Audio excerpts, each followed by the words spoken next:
Hello बच्चों, आज हम लोग प्रश्नावली 3.2 को हल करेंगे।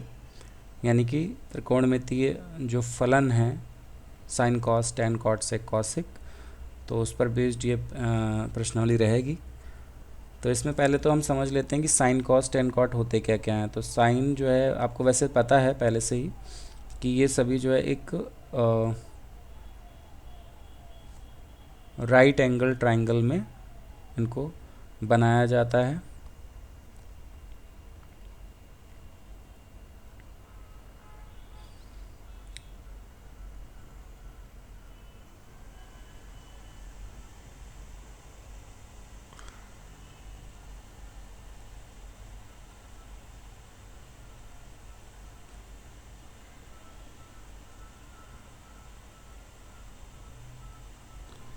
ठीक है, तो ये कुछ एक राइट एंगल ट्रायंगल है, मतलब 90 डिग्री यहाँ पर बनेगा। ये थीटा हो गया ए बी सी। थीटा के जो सामने होता है वो लंब होता है और ये कर्ण होता है और ये आधार होता है। तो इसको मैं शॉर्ट में हाइपोटेन्यूज का एच और इसमें परपेंडिकुलर को पी, आधार को बी से रिप्रेजेंट करूँगा। ठीक है, तो हर बार एक फॉर्मूला लगेगा कि एच स्क्वायर बराबर P square plus B square, जो कि हम बोलते हैं पाइथागोरस प्रमेय, पाइथागोरस थ्योरम। ठीक है,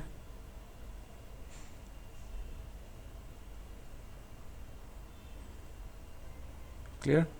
तो अब ये पाइथागोरस प्रमेय का यूज़ यहाँ पर होगा। तो सबसे पहले तो साइन थीटा की जो वैल्यू आती है परपेंडिकुलर बाई हाइपोटेन्यूज होती है। कॉस थीटा की जो वैल्यू आती है वो बेस बाई हाइपोटेन्यूज होती है। ये फॉर्मूला है, आपको याद रखने पड़ेंगे ये। ठीक है, क्यों होता है? तो ये बेसिक डेफिनीशन है, मतलब डिफाइन किया गया है इनको कि पी बाई एच कहीं पर भी मिल जाए तो उसको साइन थीटा आप लिख दो। थीटा जहाँ पर कोण होता है, तो जो कोण लिया जाता है उसके सामने की जो साइड होती है, जो भुजा होती है, उसको हम लंब बोलते हैं और बगल वाले को आधार बोलते हैं। ठीक है, कोई भी कोण लिया जाए, जैसे इस ये वाले कोण के लिए ये जो लंब है वो आधार बन जाएगा और सामने वाली साइड यानी जो आधार है वो कर्ण लंब बन जाएगी। ठीक है, 90 के सामने वाला हमेशा कर्ण रहता है। तो tan theta is equal to यहाँ पे लंब बटा आधार यानी कि परपेंडिकुलर बटा बेस आ जाता है, जो कि साइन थीटा बटा कॉस थीटा के इक्वल भी होता है। कॉट ऑफ थीटा की वैल्यू यहाँ से आ जाएगी बेस बाई परपेंडिकुलर, जो कि cos theta divided by sine theta के इक्वल रहेगा, या यूँ कह लो कि 1/tan थीटा भी होगा। Sec theta hypotenuse upon base यानी कि 1/cos थीटा के बराबर रहेगा। कॉसेक थीटा जो होता है वो आपका h अपॉन परपेंडिकुलर यानी कि 1/sin थीटा। तो ये सारे फॉर्मूले जो हैं बेसिक फार्मूला हैं, ये आपको तो पता ही होना चाहिए। मतलब अगर ये आप ट्रिग्नोमेट्री पढ़ रहे हो तो सारी डेफिनेशंस, इनके जो फार्मूला हैं वो दिमाग में बिल्कुल बैठे होने चाहिए। जैसे ही आपको साइन थीटा बोला जाए तुरंत दिमाग में आना चाहिए कि this is pi by H, यानी कि परपेंडिकुलर बटा हाइपोटेन्यूज यानी कि लंब बटा कर्ण, सॉरी हाँ लंब बटा कर्ण। यह लंब बटा कर्ण। ठीक है, तो इस तरीके से जो है ये आप सारे के सारे 6 जो है ट्रिग्नोमेट्री के जो फार्मूला हैं वो आप याद कर सकते हो। अब इससे कुछ फार्मूला भी निकल के आते हैं कि sine square theta plus cos square theta, इसकी वैल्यू आपकी 1 मिलेगी। Sec square theta minus tan square theta, इसकी वैल्यू आपको 1 मिलेगी। Cosec square theta minus cot square theta is equal to, ये भी आपका 1 आ जाएगा। तो ये 3 बहुत ही महत्वपूर्ण फार्मूला हैं जो आपको याद होने चाहिए। ठीक है, और अब इसमें एक जैसे सवाल आपका प्रश्नावली 3.2 में दिया हुआ है, कह रहा है कि निम्नलिखित प्रश्नों में 5 अन्य त्रिकोणमितीय फलनों का मान ज्ञात कीजिए। तो इसमें साइन भी आ रहा है प्लस और माइनस, तो साइन कन्वेंशन भी हम एक बार देख लेते हैं कि साइन कैसे बनाना होता है। तो जब हम चतुर्थांशों की बात करते हैं तो ये हमारा एक्स एक्सिस है, ये वाई अक्ष हो गया, ये नेगेटिव एक्स अक्ष हो गया, ये नेगेटिव ऑफ वाई अक्ष हो गया, ये मूल बिंदु हो गया ओरिजिन। तो ये आपका प्रथम चतुर्थांश है, ये आपका द्वितीय चतुर्थांश है, ये तृतीय चतुर्थांश है और ये चतुर्थ चतुर्थांश यहाँ पर मिलेगा। तो होता क्या है कि इसमें सारे ट्रिग्नोमेट्री टर्म पॉजिटिव होते हैं, ऑल पॉजिटिव, सारे धनात्मक होते हैं, ठीक है, सभी प्लस में होते हैं। इसमें क्या होता है, साइन प्लस में रहेगा और कॉसेक भी प्लस में रहेगा, बाकी नेगेटिव रहेंगे, ठीक है। थर्ड वाले में क्या होता है, टैन पॉजिटिव, कॉट भी पॉजिटिव रहता है, बाकी ऋणात्मक रहते हैं। और इसमें सेक पॉजिटिव, कॉस भी पॉजिटिव और बाकी नेगेटिव रहेगा, ठीक है। तो इस तरीके से ये चतुर्थ चतुर्थांश की बात हो गई। तो कोई भी त्रिग्नोमेट्रिक यानी जो अनुपात होता है या रेशियो कह सकते हो या फलन कह सकते हो, वो फर्स्ट वाले में तो हमेशा पॉजिटिव रहता ही रहता है, बाकी जो है हर एक चतुर्थांश में 2 फलन पॉजिटिव होते हैं, बाकी 4 नेगेटिव होते हैं, ठीक है। तो जो क्वेश्चन है पहला वाला कह रहा है कि कॉस ऑफ एक्स बराबर माइनस का 1/2। तो प्रश्नावली का पहला सवाल है कॉस ऑफ एक्स बराबर माइनस का 1/2, और साथ ही साथ ये भी दिया हुआ है कि एक्स जो है वो तीसरे चतुर्थांश में यहाँ पर है। तो एक्स तीसरे चतुर्थांश में है, तो एक्स तीसरे चतुर्थांश में है, तो इसमें आपका टैन और कॉट के जो टर्म आएंगे उनको हमें पॉजिटिव लिखना है, बाकी के सारे जो है वो नेगेटिव रहेंगे। तो ये तो यहाँ से हमें पॉजिटिव और नेगेटिव पता चल गया। अब हम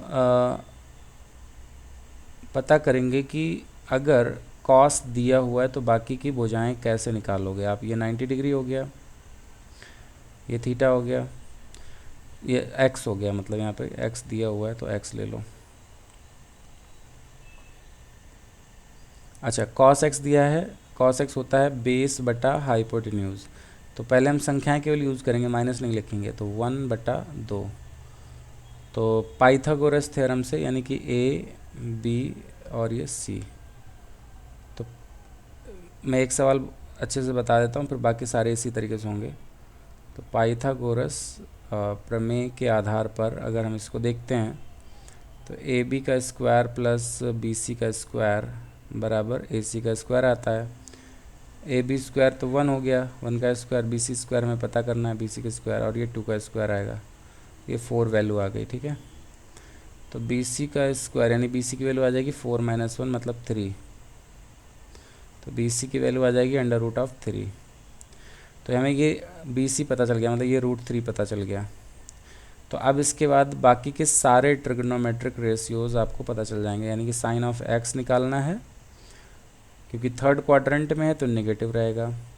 होता क्या है, परपेंडिकुलर बटा हाइपोटेन्यूज, तो रूट माइनस का √3/2। कॉस एक्स ये हो गया, टैन एक्स, टैन एक्स तो आपका जो है पॉजिटिव ही रहने वाला है, तो प्लस परपेंडिकुलर बटा बेस यानी कि √3/1, √3 आ जाएगा प्लस का। कॉट ऑफ एक्स जो है वो बेस बाई परपेंडिकुलर रहेगा, तो 1/√3। साइन टैन कॉट सेक, सेक का अगर देखना है, सेक एक्स क्या होता है, हाइपोटेन्यूज बटा बेस 2/1 आएगा, लेकिन सेक तो नेगेटिव हो जाता है सेकेंड क्वाड्रेंट, थर्ड क्वाड्रेंट में, तो माइनस भी आ जाएगा यहाँ पे, तो माइनस का 2 आ जाएगा।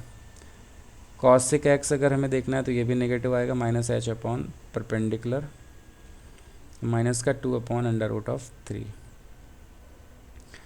तो sine tan cot sec cosec ये सब के सब हमने पांचों ट्रिग्नोमेट्रिक अनुपात मिल गए, ठीक है। तो यही आपके आंसर हैं, ठीक है, समझ में आ गया। इसी तरीके से दूसरा सवाल, तीसरा, चौथा, पांचवा आपको हल करना है।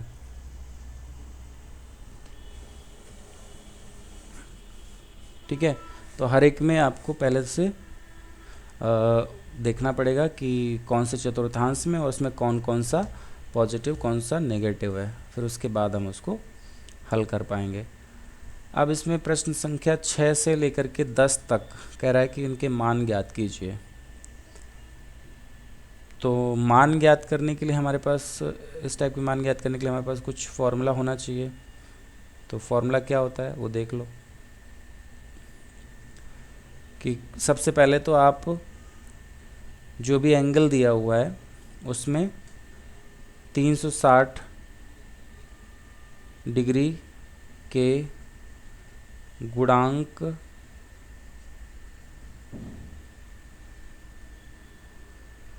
हटा दो, ठीक है।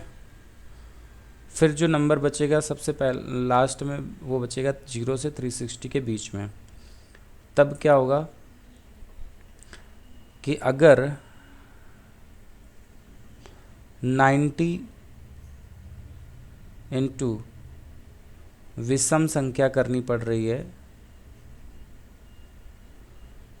ठीक है, और उसके साथ में प्लस या माइनस थीटा आ रहा है, तो जो साइन होगा वो आपका कॉस में बदल जाएगा, कॉस आपका साइन में बदल जाएगा, ठीक है। ऐसे ही 90 में अगर हम, अच्छा ये साइन कॉस में, कॉस साइन में, टैन आपका कॉट में बदल जाएगा और कॉट टैन में बदल जाएगा, सेक कॉसेक में बदल जाएगा, कॉसेक थीटा सेक थीटा में बदल जाएगा, थीटा अपने आप एडजस्ट होगा वहाँ पे। लेकिन अगर 90 का जो है गुणा है किसी सम संख्या के साथ में, फिर प्लस माइनस थीटा एंगल बन रहा है कोण में, ठीक है।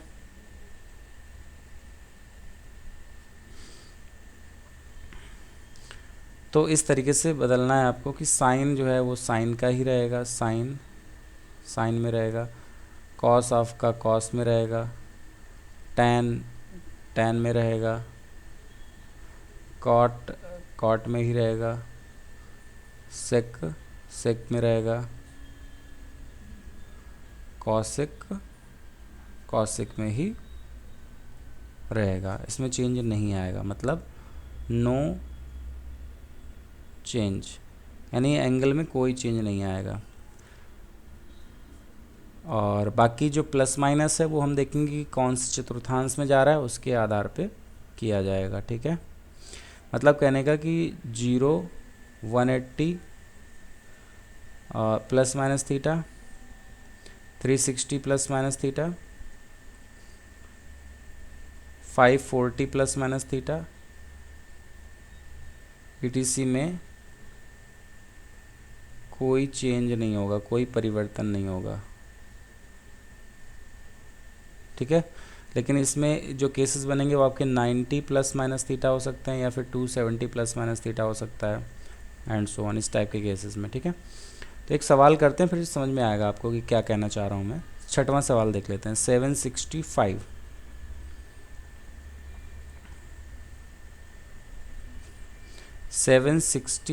साइन 765। तो सबसे पहले तो आपको 765 में से 360 से भाग दोगे जब, तो आपका 2 टाइम्स ये डिवाइड हो जाएगा, क्योंकि 720 बनेगा और 45 बचेगा इधर। मतलब हम इसको लिख सकते हैं साइन 360 गुणा 2 प्लस 45। तो सबसे पहला काम क्या होता है कि 360 के जितने गुणांक हैं मैक्सिमम वो आप हटा सकते हो इसमें से, तो वैल्यू में कोई परिवर्तन नहीं आएगा। तो ये साइन 45 के बराबर वैल्यू लिखी हुई है, 360 डिग्री का गुणांक हटा दिया, ठीक है। और साइन 45 की वैल्यू 1/√2 हो जाती है। तो बड़ी आसानी से हमने इसको कैलकुलेट कर लिया, ठीक है। ऐसे समझ में आया। दूसरा तरीका क्या हो सकता था कि जैसे मान लो 360 में एक पूरा चक्कर हो जाता है, ये पूरा चक्कर जो होता है वो 360 का होता है। अब मान लो अगर ऐसे नहीं पता कर पा रहे हो तो फिर आप 90 से भाग दो। 90 से जब 765 में भाग दोगे तो आपका ये जो है 8 टाइम्स जाएगा 720, फिर से 45 बचेगा। तो हम यहाँ पर क्या लिखेंगे, साइन 765, ये दूसरी बार मैं बता रहा हूँ दूसरा method, is equal to sine 90 गुणा 8, क्योंकि 8 बार पूरा कट जाएगा, और प्लस 45। तो ऊपर देखो अभी हमने नियम क्या बनाया था कि जब 90 के गुणा में अगर सम संख्या कोई आ रही हो, फिर प्लस या माइनस हो और थीटा लिखा हो यहाँ पे, तो 90 गुणा में सम संख्या है, ये सम संख्या है, तो इसको तुरंत आप क्या लिखोगे, ये जो साइन है वो साइन ही रहेगा। अब 90 को 8 बार जोड़ो अगर, देखो एक चक्कर में 4 90 कवर हो जाते हैं, दूसरे चक्कर में फिर से 4 हो जाएंगे, तो पूरे 8 90 कवर हो गए। अब इसके बाद है 45, तो यानी कि पहले चतुर्थांश में ही जाएगा, और पहले में तो सारे पॉजिटिव होते हैं, तो प्लस का साइन बाहर आएगा, साइन 45, साइन 45 की वैल्यू 1/√2 इस तरीके से आ जाएगी। ठीक है, तो ये 6वां सवाल था। अब इसी तरीके से 7वां, 8वां, 9वां और 10वां आप लोग ट्राई करेंगे, और फिर मुझे बताएंगे अगर कहीं कोई समस्या आती है। तो आगे हम लोग फिर जो है 2 गुणों के योग और अंतर का त्रिकोणमितीय फलन देखेंगे। तो इस आज के पूरे टॉपिक को बहुत अच्छे से नोट्स बना लीजिएगा, तैयार कर लीजिएगा, और अगर ये वीडियो आप यूट्यूब चैनल पर देख रहे हैं तो फिर आप उसको सब्सक्राइब भी कर लीजिए और बेल आइकन को भी प्रेस कर लीजिएगा। ठीक है।